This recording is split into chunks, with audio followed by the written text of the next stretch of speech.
Je reçois aujourd'hui Laurent Sarrat. Laurent, vous êtes CIO de 6ID. Bonjour Laurent. Bonjour Cécile. Alors Laurent, les habitués d'Univers Swissnet vous connaissent bien, mais est-ce que vous pouvez nous rappeler en quelques mots l'activité de 6ID?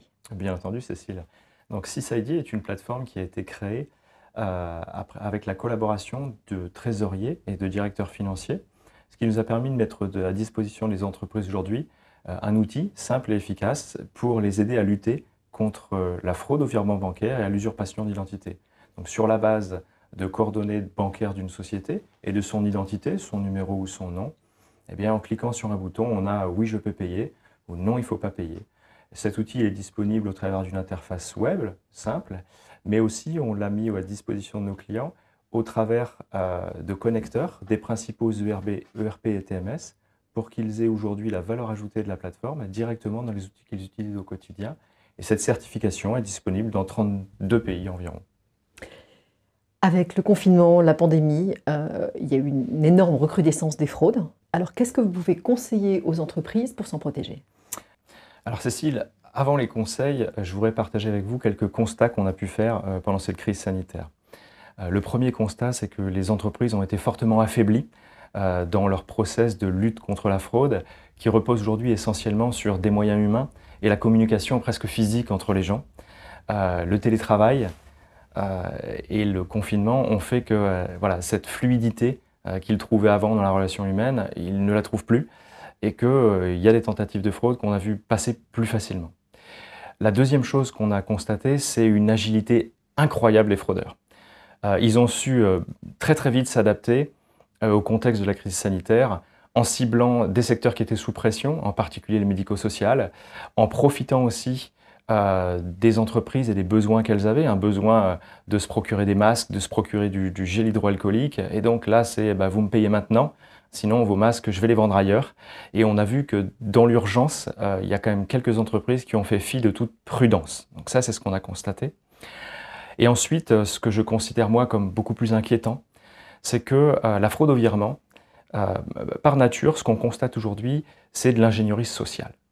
Je me renseigne sur qui traite les factures, qui gère les créations et modifications de comptes des fournisseurs. Je me fais passer pour un fournisseur, j'appelle et j'essaie d'usurper les coordonnées bancaires d'une société avec laquelle cette entreprise travaille. Ça, c'est ce qu'on a vu, c'est ce qui est courant. Les fraudes peuvent être plus ou moins élaborées, hein. L'ingénierie sociale peut être plus ou moins poussée, mais c'est quand même un constat qui était largement partagé. Et puis, ce qu'on a vu aussi apparaître en 2020, c'est une cybercriminalité accrue. On a entendu beaucoup parler de ransomware sur des hôpitaux, sur des grands noms, sur de grandes entreprises, malgré toutes les procédures qu'elles avaient pu mettre en place. Et là, ce qu'on a vu se produire, c'est un rapprochement de deux univers. La cybercriminalité technologique et celle qui se basait sur l'ingénierie sociale. Donc si je devais faire un parallèle, on a le grand banditisme qui est en train d'équiper la petite délinquance. Et donc les fraudeurs qui habituellement faisaient qu'avec de la donnée récupérée de manière de l'ingénierie sociale se retrouvent en plus à avoir des armes technologiques pour attaquer les entreprises à la fraude au virement bancaire. Donc le conseil que je pourrais leur donner, et c'est celui que je donne à toutes les entreprises avec lesquelles je discute, c'est ne restez pas seul. Seul, vous ne serez jamais assez fort. Vous pouvez y mettre beaucoup de moyens, ça ne reste pas votre business. Un fraudeur, c'est 100% de son temps et 100% de son activité. Si vous voulez réellement lutter, unissez-vous. Et c'est ce qu'a fait 6ID en amenant une plateforme où on apporte le meilleur de ce que peuvent donner les entreprises, de ce que peut donner le secteur bancaire et de ce que peut donner le secteur assurantiel. Et il y a un parallèle que j'adore faire moi, je nous compare souvent à un coyote.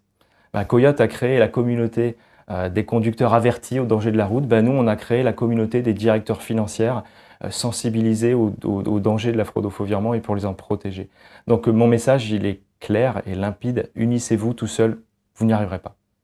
Dans un tel contexte, j'imagine que l'activité a été portée. Quelle était votre actualité 2020? Alors l'année 2020 a été une année chargée.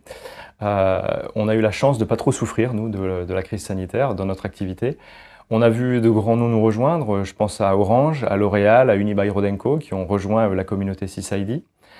L'année 2020, ça a été aussi celle d'une levée de fonds pour nous. On vient de clôturer une opération à 5 millions d'euros pour accompagner notre développement à l'international. Une levée de fonds particulière, puisqu'elle a été aussi faite dans le contexte de la crise sanitaire, donc complètement dématérialisée.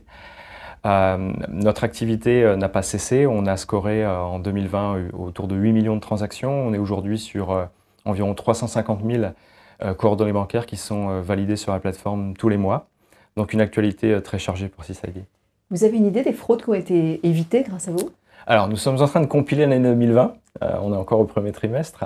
En tout cas, ce que je peux vous dire, c'est qu'en 2019, la plateforme a stoppé 253 tentatives de fraude. Selon notre assureur, qui est la SMA, la fraude moyenne est de 50 000 euros. Je fais le calcul pour vous, Cécile, ça fait un peu plus de 12 millions d'euros.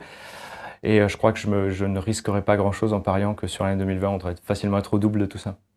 Alors, quelle perspective pour 2021?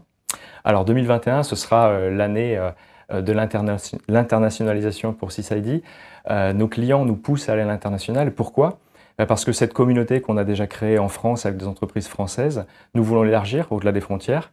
On veut récupérer de l'expertise, de la donnée, de l'activité qui ne sera pas que française. On veut aussi s'enrichir sur la dynamique de fraude que peuvent rencontrer des entreprises dans les autres pays, la finalité étant toujours la même, mais la dynamique peut varier beaucoup d'un pays à l'autre. Les manières d'arriver à frauder n'est pas la même, donc on se doit de s'adapter pour protéger nos clients dans tous les pays dans lesquels ils voudront vérifier les coordonnées bancaires. Merci beaucoup Laurent Sarrat. Merci Cécile.